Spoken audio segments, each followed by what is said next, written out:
มิวอ่ะบ่ได้ขึ้นมาโอ้ยเนาะ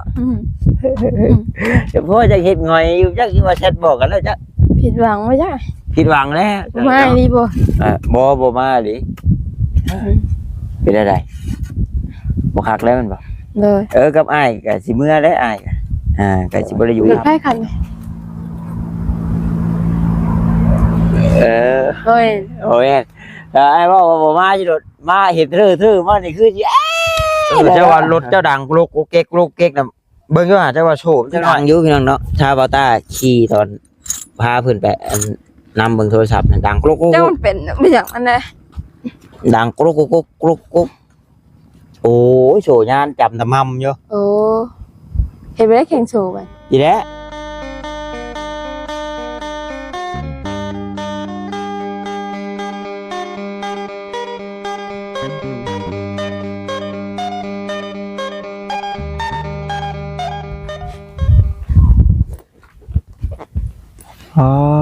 โจ้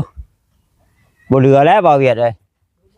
ยันฮอดเฮาอยู่ผู้ยันปบพายุอยู่เฮือนน้องน้อยอยู่เด้อคนนี้ก็ได้พี่น้องเนาะชิปอีโต๊ะข้าวอีโต๊ะกับน้องน้อยเมื่อเฮาเฮือนก็ได้เลยพี่น้องเนาะมื้อนี้ก็ถือว่ารุ่นผ้ารุ่นผลนะมันแบบมืดกำดำเขียวแหล่แห้งเลยนะพี่น้องเนาะยุงลงมาให้แดงไข่เข่าเหี่ยวแห้งหมดแล้วพี่น้องแต่กระบะจังใดก็ขอกราบทักทายสบายดีเด้อพี่น้องเด้อเนาะ FC กันเบิดสุคนเพราะว่าอยู่ทางฝั่งลาวฝั่งไทยเดินทางต่างประเทศนำก็ยินดีต้อนรับเข้าสู่ช่องของบาต้าบ้านเฮาคือเก่านะพี่น้องเนาะคนนั่งน้องน้อยก็จนหิวน้ำหิวในมาอันฮดคือปูคมพังเพื่อนจนเหี่ยวเนาะหมากก็จนซีดใช้เงามันน่ะนี่ปะพุ่นได้ค่ะพุ่นได้ค่ะพุ่นโมเมนต์ปะน้อยจะพาสองจะเบิดน้อยอันเอาให้มันกลืนก่อนดูว่าเอาอันแนวอันจิ้มเนี่ยจิ้มบ่ให้น้ำไหลนะไม่ระเบียบอย่างที่น้ำนี่ดูเสียมดิหามามึงดูกระบะมันได้พี่น้องเพราะว่าเมื่อนั้นยังเด็ดกินยอดมันอยู่ก่อนมันนี่ถึงไม่ได้กินมาได้กินยอดก็ยังดีนี่หมามันจนเหี่ยวพี่น้องเนาะนี่ละแต่จริงมากเลยตอนนี้ฮะนี่โอ้จนเหี่ยวทิ่มนี่เชื่อจนดำขาดผลพี่น้องเนาะผลมาโอ้ยเข้าก็ถือว่าให้นี่นะสุดๆหน่อยเนาะใบจนม่วนจนกรอบเขาบางแน่ทั้งนั้นนะพอตาว่ะมืดกองจิ้มเนี่ยบักโมก็จนบัดพี่น้องตัวนะไม่เหลือเนี่ยจิ้มเห็นบ่จิ้มใครเอาได้ยันมันถือผ้ามันไม่โกนลง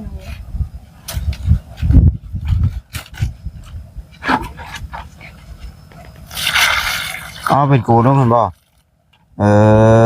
มีแห้งแล้วมันรอดได้แล้วโอ้ฮะเหี่ยวแล้วมันสลบเลยแล้วมันบวฟอน้ำบัดเอาไปเด็ดยอดเด็ดอย่างเพิ่มแน่มันบักเตงก็น้ำแต่นั่นมันเกี่ยวเนาะนั่งก่อนโอ้สบายดีพี่น้องเลยเนาะน้อยมีเรื่องชิมมาบอกพร้อมที่พังแล้วบ่พร้อมแล้วบ่รัวหู้แล้วจักนี่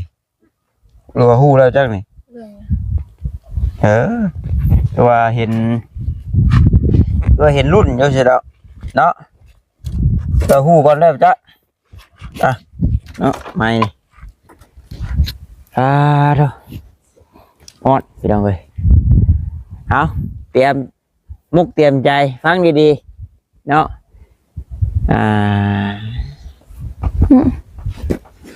โทรศัพท์ก็ยาแล้วเบ้าเอาก็ได้ดอก เห็นเจ้าเห็นรถกายมาคันใดก็น้องนิวบ่เด้นะ โดย น้องนิวอ่ะบ่ได้ขึ้นมาโอ้ยเนาะเดี๋ยวพ่อจะเฮ็ดหงอยอยู่จักสิว่าแชทบอกกันแล้วจัก ผิดหวังไม่ได้ ผิดหวังแล้วใช่เนาะผิดหวังจากน้องนิวมื้อนี้ หรือว่าเราแชทบอกแกบ่ บ่ อืมเดี๋ยวเห็นรถคันใดมาก็แม่นแล้วพุ่นน่ะแม่นแล้วพุ่นน่ะจากที่เคยหยอกกันกูมือเนาะพี่น้องเนาะบัดพ่อบ่มาอีกก็บ่คักได้บาดนี่ ไม่ไม่ เงียบๆเงาๆไปเลยแบบนึงได้บาดนี่เพิ่นก็ได้อ บ่มาดีบ่ บ่มาดิเป็นอะไรบ่คักแล้วแมันบ่ โดย กับอ้ายก็สิเมื่อได้อ้ายก็ก็สิบ่ได้อยู่ครับเดี๋ยวเนาะ โดย เดี๋ยวเมื่อดอกเพราะว่าจะพาลงฝนตกในบุกนี้ทางหลังน่ะเดียวนี้ นั่นแหละพี่นอนดำได้เลย มีแต่ไอรีมาพี่น้องเนาะไอรีมาแล้วก็จังสิมาดำเนินการเรื่อง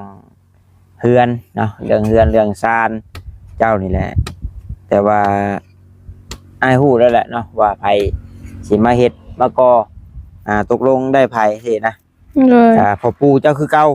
เด้อ โดย พอน้องนิ้วพี่น้องเลยเดี๋ยวเราคุ้มราคากะ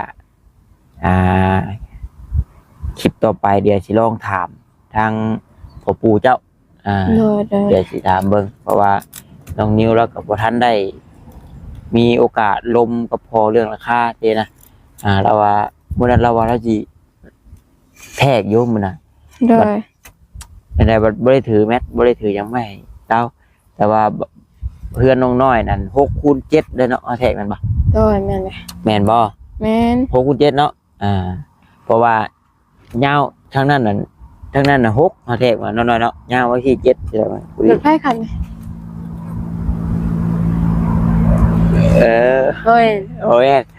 ไอ้ว่าบ่มาสิโดดมาเห็นทื่อมานี่คือสิเด้อเนาะถ้าสมมุติว่าเฮือนชาติลัดแป้นแล้วนี่บ่มีผู้ใดขึ้นมานี่ตัวสิเฮ็ดได้ได เจ็ดเลยก็เงาบ่ขึ้นมาแล้วก็เจ็ดแล้วนะ แล้วก็ไปหาเงินหาค้ำนี่แล้ว โดย มีแบบแผนในหัวอยู่บ่หน่อย แบบใด แบบถ้าว่าแบบมื้อใดมื้อหนึงแบบเฮือนก็ได้แล้วแบบนู่นนี่นั่นแล้วก็บ่มีผู้ใดเข้ามาสินะแบบมาอยู่แล้วก็โดนๆมาเทื่อหรือว่าแทบสิบ่มีคนแวะเลยสินะตัวมีแผนในหัวอยู่บ่ว่าสิเฮ็ดหยังสิไปใช้ชีวิตแบบใด ยังบ่ฮู้ ยังบ่ฮู้ บอกบ่ได้ ยังบอกบ่ได้ยันว่าแบบวางแผนไว้เลยสินะสมมุติว่าเนาะ ชัวร์ โอ้ยเดี๋ยวนี่นะเนาะคือแบบว่ายันว่าแบบคือแต่ละเคสแต่ละครอบครัวน่ะว่าง่ายคือชาวต้านี่แหละว่าอะไรเห็นป่ะชาวต้ากันแต่ก่อนอ้ายมาคู่มือ เลย ถ้าอ้ายบ่มาก็อาจจะมีอยู่ผู้นั้นแวผู้นี้แวสินะหรือว่าน้องลูกบอกลูกปลานั่นนี่แหละเห็นป่ะ เลย พอแบบเวลามันผ่านไปพอได้ทุกสิ่งทุกอย่างเลยก็สิบ่มีผู้ใดค่อยเข้าไปหรอกสินะ เลย ก็เลยอยากถามความรู้สึกเจ้าหรือว่าแบบวางแผนอย่างไรบ่สินะหรือว่าคิดแบบใดบ่หรือว่าสิเฮ็ดแบบใดหรือว่าสิค้าสิขายคือเว้าบ่หรือว่าแบบมีแผนสิไปหาเงินหาคำใส่บ่สินะ เล เลย ยถามเบิ่งเพียงเนาะแต่ว่าคือน้องน้อยนี่ก็คือสิยังโดนเติบอยู่เพื่อว่าเพื่อเฮ็ดเฮือนแล้วเด้ เลย แต่ก็ถ้าว่าเฮาลงมือเฮ็ดนี่ก็ว่าโดนก็บ่พอโดนเด้นี่พี่น้องเนาะ แต่คือเงินมีนะ เราโดนบ่พอโดนนั่นนี่ก็คือกันกับน้องสายผ้าเห็นบ่น้องสายผ้าก็เริ่มแบบจางๆแล้วพี่น้องเนาะก็บ่แม่นว่าลืมน้องเพิ่นพี่น้องเนาะก็ถ้าว่ามีโอกาสได้ขึ้นทางนั้นกับแบะก็หาคือเก่าแหละแต่ว่าคือว่าในการช่วยเหลือนี่มันมีเบิดเลยเด้น้ำสร้างก็มีแล้วแม่นบ่ เลย ไฟฟ้าก็ถามว่ามีไฟฟ้ารถบ่แต่ว่าก็มีแผงโซล่าร์เซลล์มีได้ใช้อย่างแล้ว เลย ห้องน้ำก็มีแล้วเรือนครัวก็มีแล้วสินะ เลย เดี๋ยวเด็กน้อย2 คนโอเคได้บ่ตาว่าอยู่ซำนะเพื่อนกับเรามันใหญ่ละสินะ เลย แล้วก็มีแต่โทรแวะไปลิ้นไปเยี่ยมไปยามคือไอบี้แหละหลักๆก็อยู่หั่นก็ เลย คือน้อยก็ห้วยเห็นว่าปีหน้าปีในเนาะแต่ว่าโชคใหญ่ลันทับอะไรก็โยก็ดีไปพี่น้องแต่ว่าได้เฮือนได้ชาติแล้ว มีทุนต่อเฮ็ดงานค้าขายง่ายมือพี่น้องเอ้ยก็มีอยู่เคสที่ว่าช่วยแล้ว แบบทำมาค้าขายก็คือ สาวเบิ้ลแล้วเจ้าคือสิยังบ่ทันฮู้ โดยแม่ สาวเบิ้ลบ้านอันนั้นพูดขึ้นไปทางบนเนาะสาวเบิ้ลทางบ้านนาโพนาเก่งพี่น้องเนาะขึ้นไปพูดแหละแล้วก็สาวกล้วยอะไรกินนะเราเปิดห้านขายเครื่อง โดย เปิดห้านขายเครื่องขายเครื่องทั่วไปแหละเนาะตามคือห้านบ้านเฮาแหละขายเสื้อผ้าหน้าแพมเนี่ยแล้วก็ปลูกผักปลูกหญ้าขายถือว่าโอเคเนาะสาวเบิ้ลแต่ว่ามีเวลาผ่านไปพูดกันเดียวสิไปแวะไปอัปเดตเบิ่งอยู่พี่น้องเนาะหลังจากมือนั่นแล้วก็กับปัจจุบันนี้พี่น้องเนาะ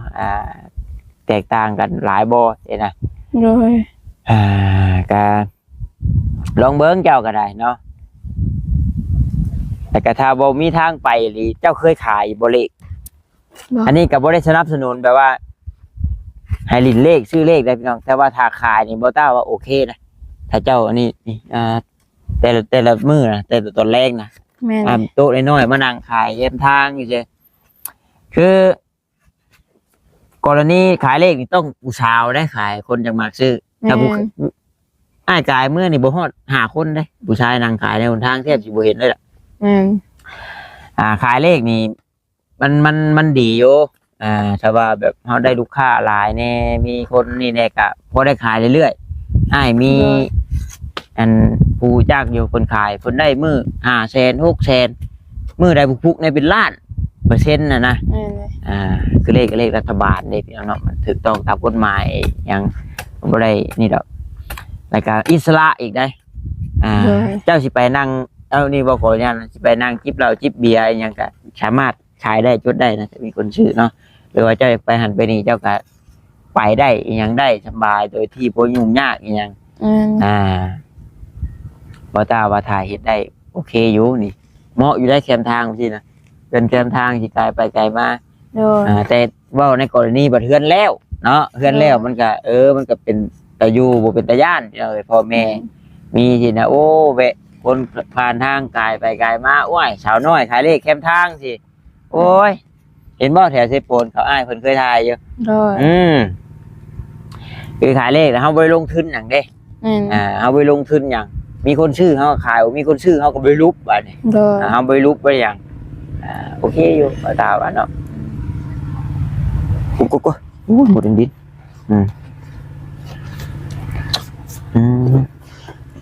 ตกให้น้องน้อยได้ดับหน้าเนี่ยแม่เนาะถ้าดับหน้าลีก็แม่นโยได้โจ๊กกันแล้วทีน้อยออกมาก็แบบเที่ยวออกมาจอบมานะเนาะดำแต่เก้าดำจักมือหน่อยฮอดบ่เดือดโอ้โหเป็นเดือนเป็นเดือนทำมาจ้างนี่ก็ไว้แน่ที่เคยอยู่บ่ล่ะบ่เคยจ้างจักเทื่อเลยโอ้หมดดิเนาะบ่ได้นั่งอยู่นี่แหละเป็นเดือนพุ่นน่ะถ้าสมมุติแบบฝนตกมาบัดนี่เจ้าบ่ดำนาเขาอันพ่อปู่เจ้ามาเฮ็ดเฮือนได้ซะสิออกมาอยู่บ่ล่ะขอเอาแล้วติน้อยเทื่อก็ฮอดยามดำนาก็แวะดำนาก่อนเด้อติจักหน่อยให้ออกไปเนาะแม่นเลย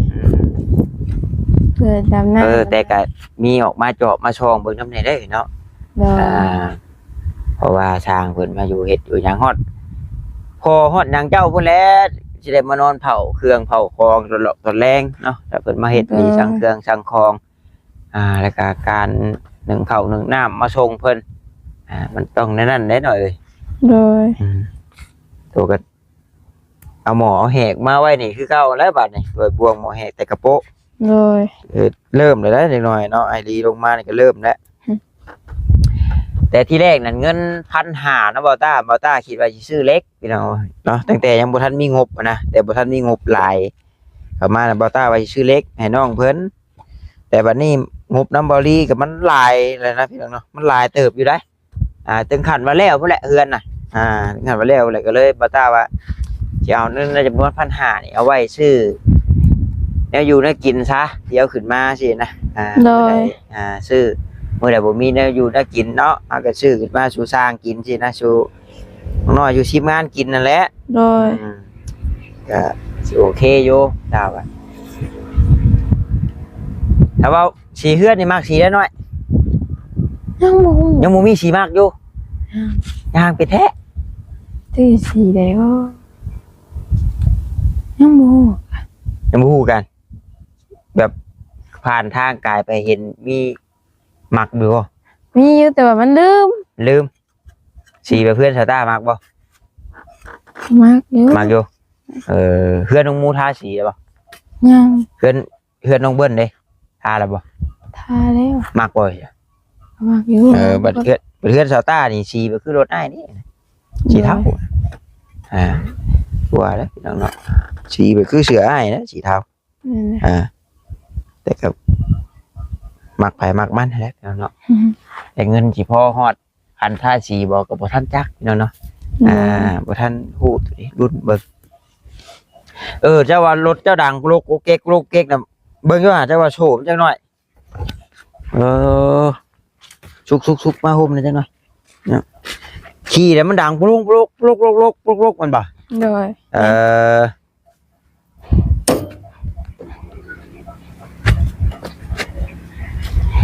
ได้จักมื้อแล้วนี่ 3 ชิ้นแล้ว เพราะว่า15มื้อแล้วเนาะอันดีว่าเนาะ วันนี้วันที่เอามาแต่วันที่22วันนี้วันที่26บ่ก็ได้หา6มื้อ ใช้กระเจเด้โอ้ยเงินผูกแขนเพิ่นลายเลยเอานะจัก2ใบ ยังไม่ออกเลยยังไม่ออก คนนะ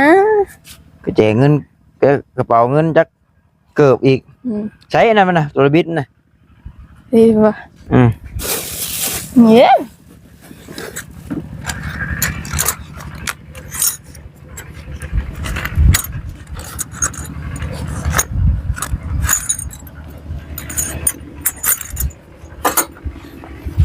มันดังอยู่พี่น้องเนาะชาวบาต้าขี่ตอนพาเพิ่นไปนำเบิ่งโทรศัพท์ดังกรก เจ้ามันเป็นไม่อยากมันเลย ดังกรกโอ้ยโฉยานจำตะมำอยู่ โอ้เห็นไปได้แข่งโชว์มัน อีแล้วมันก็มีกระแจถือบ่นี่ แต่แม่แจเราจะได้ใช่ บ่มีของมัน 14บ่ถือมันมีสำหรับไว้นี่บ่ถือ แจไปได้ถึง ต้องกระ นี่ดิ แจ19บ่ถือดอกเจ้าเมื่อเจ้าขี้เจ้าให้น้ำหาเหรียญเป็นแปลงรถดีบ่บ่เกิน 5,000 ดอก 5,000 10,000 ดอกเพิ่นเอาเข่งโชว์นี่งานแล้วเจ้าต้องเข่งรถอันชั้นหรือโชว์ตกได้โชว์ตกเลยโกบแตะคืออ้ายเห็นบ่ของอ้ายนะ เด้อแค่ให้แล้วแข่งโชว์ แม่น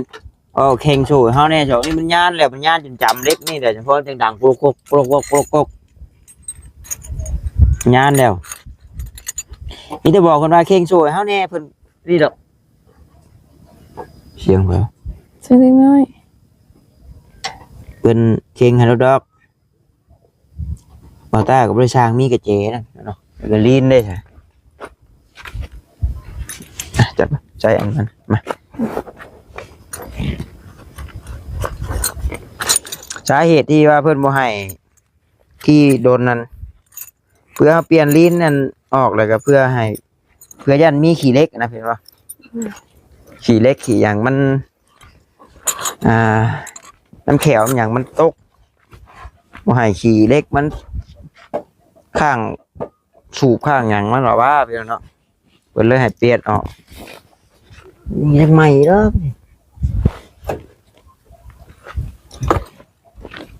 ลีนก็ทำได้ของดีก็ซื้อน้ำห้านนั่นแหละ หั่น ห้านนั้นซื้อรถเองนั่นแหละ โอ้เท่าไรวะ 90แต่ว่าซื้อจะว่าให้เพิ่นใช้ให้ก็แสนนึงค่ามือเด้ โดย ราชาไม้แดงคอมอยู่แล้วสิฮักเลย เราโชว์มันเนาะสุก แอนโซปล่อยย่านที่บุรีแล้วหน่อยมัน ขาด แล้วมันตกสีไม้ชำใดก็ไม่เหลือได้แต่มันตกแล้วมันดึงเด้แถวมันกระชากขาดเอาหยอบก็แล้ว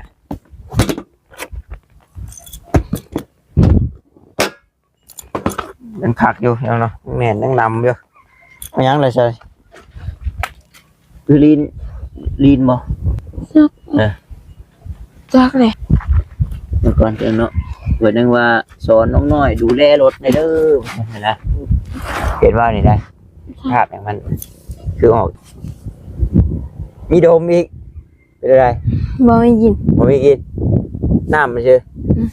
บ่คือออกแต่น้ำมันผ่าอัดนั่นจ้ะใช้เช่นแบบน้ำเลยขี้ฝุ่นปิวใช่เนาะล่างล่าสุดก็มือกันล่างกับบี้พี่น้องเนาะล่างแล้วขี้ดินมันโลมบาดฮึบโลมพุ่นน่ะอันนี้ดินอ่อนเนาะจังได๋โอ้ยบ่แห้งอีกให้น้ำรถเปิดไปอีกฮะเปิดไปอีกเหรอเปิดไปอีกแล้วแต่เป็นไปบ่ได้ดอกน้อยรถบ่ล่มรถบ่เพ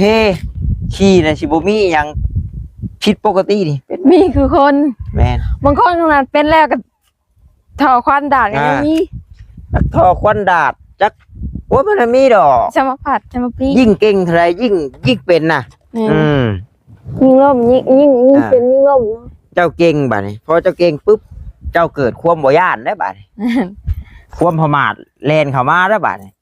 สิแล่นไวขึ้นกว่าเก่าบ่แล้วก็คล่องแคล่วได้สิแล้วก็หน่อยก็ลากล้อใส่แบ่บ่ลากล้อสิงัวบ่นั่นได้อย่ามันพลาดได้นะพลาดได้ทุกคนนะผมพลาดเนี่ยบ่ได้ออกหน้าเลยบ่มื้อนี้บ่ไอ้เมื่อตะเวนอยู่ก็สิว่าเมื่อตะเวนน่ะทางสร้างแจ้งเพิ่นให้เมื่อแกห่างร้านให้พี่น้องเนาะสิดวงโลกแกห่างร้านให้สร้างแจ้งเพิ่นก่อนใช่ว่าปลดเอาเงินนี่ก่อนมาเอาซะเนาะมันหลายมื้อเลยแกก็พาจะแขนโอเคไอ้ก็เอาแล้วพาจะแขนแล้วเอาแล้วพาจะแขนเอาเงินแล้วก็ผูกใช้ลายก็ได้เงินนะคือผ่ายผูกข้อกะแต่บ่รีรถบ่ต้าบ่ได้ผูกนะพี่น้องผูกแต่นี่เพราะว่ายันมันบ่ได้ยันมันหัดมันอย่างคอเลยไปมาล้มนะบ่อันนี้ก็มันคอฝืนอย่างนี่แกบ่ต้าผูกเลยใช่นี่แหละมือพอผูกแขนเลยมีกับผูกแค่เจ้าไว้แล้วหลายๆนี่รถมันชื่อบ่ได้เด้ผูกพอควันมา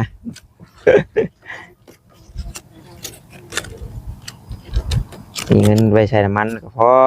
รถแขนเลยบ่บัดแขนเลยบัดพี่น้องขาดเว้ยวิดีโอ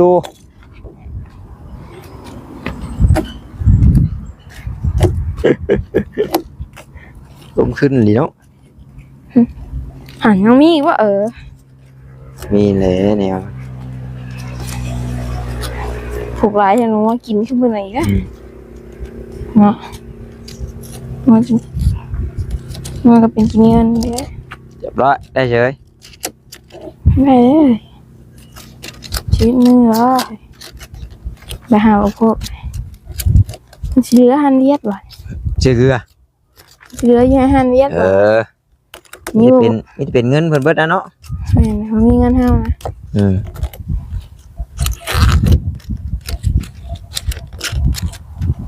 ใช่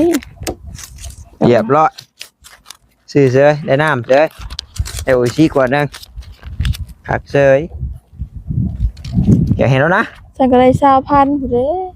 ใช่20,000ฉันก็ได้20แล้วกดออกเนาะ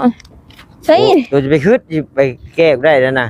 โอ้คือว่าแก้มีบอลแก้บ่มีนะโอ้มีทำไมดึงได้มันแก้บ่ได้มันดึงบ่ได้มีแต่เอาเชือกเอาผ้า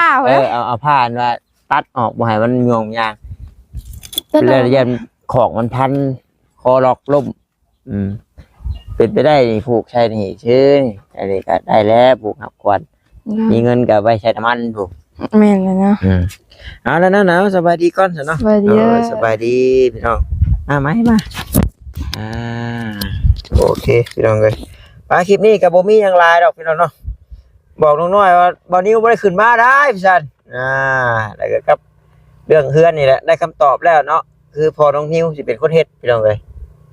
ได้แล้วได้คำตอบแบบชัดเจนแล้วเรื่องเฮือนนี่พอน้องนิวแล้วหับเฮ็ดโยพี่น้องเนาะประมาณนั้นเด้อพี่น้องเด้อท้ายคลิปนี้ขอกล่าวคำว่าสบายดีพี่น้องบ๊ายบาย